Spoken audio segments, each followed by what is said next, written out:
तो नमस्कार, प्रणाम दोस्तों। अब आज हम देखने वाले हैं प्रेजेंट इंडेफिनिट टेंस। तो सर्वप्रथम देखते हैं पहचान।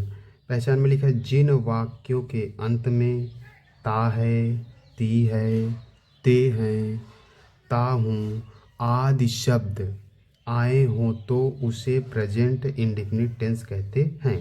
तो हमने एक एग्जाम्पल लिखा है मैं पढ़ता हूँ। तो इसमें देखेंगे ये वाक्य है, इसमें बोला गया है कि जिन वाक्यों के अंत में, ये वाक्य है, वाक्य का अंत ये है, तो यहाँ पे दिया गया है ता हूँ। अगर हम देखते हैं तो ता है, ती है, ते हैं, ता हूँ मिला, तो इससे हमारी ये पहचान हो गई कि यह एक प्रेजेंट इंडेफिनिट टेंस है।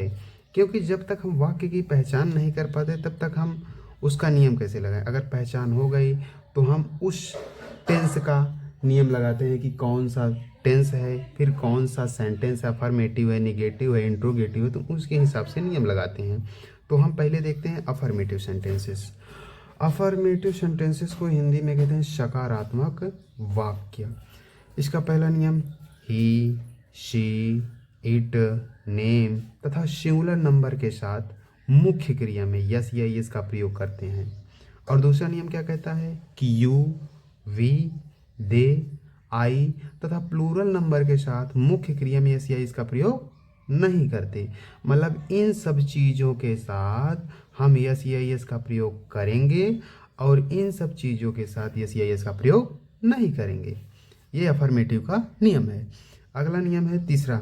तो मतलब ये जो नियम है ये हमें बताता है कि ट्रांसलेशन जो हम करेंगे वाक्य का, उसको किस क्रम में व्यवस्थित करना है। तो हम ये देखते हैं। तो पहले रखेंगे सब्जेक्ट, फिर मेन वर्ब, फिर कोष्ठक में एस या एस, मतलब किसी में एस या एस लगता है, किसी में नहीं लगता है, तो उस हिसाब से फिर plus object plus other word plus, फिर हम इसको हम हिंदी में बह करके रखे हैं जैसे कर्ता प्लस मुख्य क्रिया, कोष्ठक में एस या एस प्लस कर्म प्लस अन्य शब्द।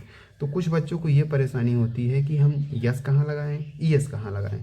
तो हम आपको यस या इस लगाने के नियम को भी समझाते हैं ताकि आपको किसी प्रकार की परेशानी ना हो। तो हमने लिखा है यस या यस लगाने के नियम। तो पहला नियम है कि जब वर्ब के अंत में O, C H, S H, X तथा एस एस आए तो ई एस लगाते हैं। तो हमने एग्जाम्पल लिखे हैं गो। तो गो में लास्ट में देखेंगे वर्ब के अंत में ओ आया है, यहाँ भी ओ आया है, तो हम गो में ई एस का प्रयोग करेंगे क्योंकि वर्ब के अंत में ओ आया है, तो यहाँ पर हो जाएगा गोज। उसी प्रकार से सेकेंड एग्जाम्पल है टीच। तो यहाँ पर देखेंगे टीच एक वर्ब है, इसके वर्ब के लास्ट में सी एच आया है, यहाँ भी सी एच आया, नियम में बताया गया है। तो जब ये सब चीज़ें आएंगी तो हम क्या लगाएंगे ई एस, तो यहाँ टीच में हो जाएगा टीच। सेकेंड नंबर है कि जब वर्ब के अंत में वाई हो तो और उससे पहले कॉन्सोनेंट हो तो वाई को हटाकर आई ई एस लगा देते हैं। मतलब वाई को हटा देंगे, उसकी जगह पे क्या लगाएंगे, आई ई एस लगाएंगे। तो हम देखते हैं क्राई, सी आर वाई। तो यहाँ पर देखेंगे तो वाई है और वाई से पहले कॉन्सोनेंट भी आया है जिस प्रकार से हमको बताया गया है। तो हम यहाँ पर वाई को हटाकर आई ई एस लगा देंगे, सी आर वाई के स्थान पे आई ई एस, तो हो जाएगा क्राइज। उसी प्रकार से यहाँ पे स्टडी है, तो स्टडी में S T U D Y, तो स्टडी में वाई को हटाकर हम आई ई एस जोड़ देंगे तो हो जाएगा स्टडीज़। आगे देखते हैं। तो यहाँ एक नोट भी दिया गया है, अगर वाई से पहले वावेल आ जाए, अब यहाँ पर कॉन्सोनेंट आ रहा था, यहाँ वावेल आ रहा था, तो अगर वाई से पहले वावेल हो तो सिर्फ एस लगाते हैं। तो यहाँ पर देखेंगे वाई से पहले वावेल आया है, वावेल आया है, तो हम यहाँ पर क्या करते हैं, सिर्फ एस लगाएंगे, तो प्ले का हो जाएगा प्लेस। उसी प्रकार से का हो जाएगा सेज। अब एक लास्ट यहाँ और है कि बाकी जितनी क्रियाएं होंगी, बाकी सभी क्रियाओं के साथ सामान्य रूप से हम क्या लगा देंगे, एस। यहाँ पे देखो लिखा है कि ईंट, तो ईंट का हो जाएगा ईंट्स। उसी प्रकार है रीड, तो रीड का हो जाएगा रीड्स। बस। और हम आगे देखते हैं कुछ एग्जाम्पल्स। तो हम अफर्मेटिव सेंटेंस करने वाले हैं। तो इसमें हमने नियम पहले लिख दिया है, सब्जेक्ट प्लस मेन वर्ब कोष्ठक में S I S plus object plus other word.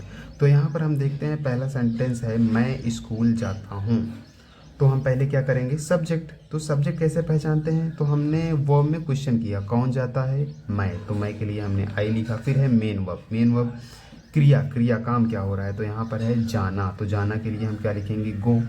तो यहाँ पर हमको पता है गो में यस या यस नहीं लगता क्योंकि हमने लिखा है यू, वी, दे, आई तथा प्लूरल नंबर के साथ यस या यस का प्रयोग नहीं करते, तो यहाँ पर यस या यस का प्रयोग नहीं करेंगे। तो जाता कहाँ है? School, go to school. अगला नंबर है वह पुस्तक पढ़ता है। तो यहाँ पर वह सब्जेक्ट है हमारा, तो यहाँ पर ही लिख दिए। और ही सी इट नेम और सिंगुलर नंबर के साथ हमको पता है कि यस या यस लगता है। तो यहाँ पर मुख्य क्रिया हम देखेंगे तो पढ़ना है, तो हमने लिखा पढ़ना। पढ़ना का रीड हो गया तो रीड में एस लगा दिए, हुई रीड्स। और उसके बाद क्या पढ़ता है? A book. फिर आगे चलते हैं, यहाँ पे लिखे वे गाना गाते हैं। तो हमें पता है सब्जेक्ट कौन है, कौन गाना गाते हैं? वे। तो वे के लिए हम लगाएंगे दे। फिर इसके बाद है मेन वर्ब। मेन वर्ब क्या है? गाना। तो गाना के लिए हम लगाते हैं सिंग। तो यहाँ पर हम यस या इसका प्रयोग नहीं करेंगे क्योंकि दे के साथ यस या इसका प्रयोग नहीं होता। फिर दे सिंग सॉन्ग। अगला नंबर है हम प्रतिदिन टहलते हैं। तो कौन टहलते हैं? हम। तो हम वी हो गया। उसके बाद टहलना को होता है वॉक, WALK। और हमें पता है कि वी के साथ ऐसा इसका प्रयोग नहीं करते। We walk every day, EVERY, every day, प्रतिदिन के लिए। अगला है सूर्य पूरब में निकलता है। तो सूर्य, तो सूर्य के लिखेंगे द सन, द सन। फिर उसके बाद मेन वर्ब क्या है? निकलना। निकलना का होता है राइज, RISE। अब हमें पता है सन जो है सिंगुलर नंबर होता है, तो यहाँ पर यस या इसका प्रयोग करें तो यहाँ पर सन राइजेस। कहाँ निकलता है? पूरब में, इन द ईस्ट, EAST। अगला नंबर है कुत्ते भौंकते हैं। तो यहाँ पर सब्जेक्ट कौन है? कौन भौंकते हैं? कुत्ते। तो कुत्ते के लिए हम लिखेंगे डॉग्स, DOGS। एक कुत्ता नहीं है, कुत्ते हैं, तो इसलिए प्लूरल नंबर। तो कुत्ते ढेर सारे हैं तो डॉग्स हो जाएगा। हमें पता है कि डॉग्स के साथ यस या यस का प्रयोग मुख्य क्रिया में नहीं करते, तो यहाँ पर हो जाएगा बार्क। यहाँ पर हम यस या यस नहीं लगाएंगे। आगे मैं पत्र लिखता हूँ। तो पहले सब्जेक्ट, तो कौन पत्र लिखता है? मैं। तो मैं के लिए आई। अब उसके बाद मेन वर्ब लिखना, WRITE। यहाँ यस या यस नहीं लगेगा क्योंकि आई के साथ यस या यस नहीं लगता। आई राइट क्या लिखते हैं? A letter, LETTER।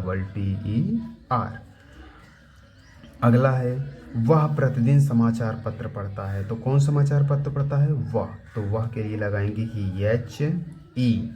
फिर ही के बाद मुख्य क्रिया। मुख्य क्रिया मतलब पढ़ना। काम क्या हो रहा है? पढ़ना। तो पढ़ना के लिए हम लिखते हैं, पढ़ना के लिए रीड, READ। रीड क्या पढ़ते हैं? समाचार पत्र। तो समाचार के पत्र के लिए द न्यूज पेपर। कब पढ़ते हैं? प्रतिदिन। प्रतिदिन के लिए हम डेली भी लगा सकते हैं, एवरीडे भी हम डेली लगा देते हैं, DAILY। अगला नंबर है मैं बाजार जाता हूँ।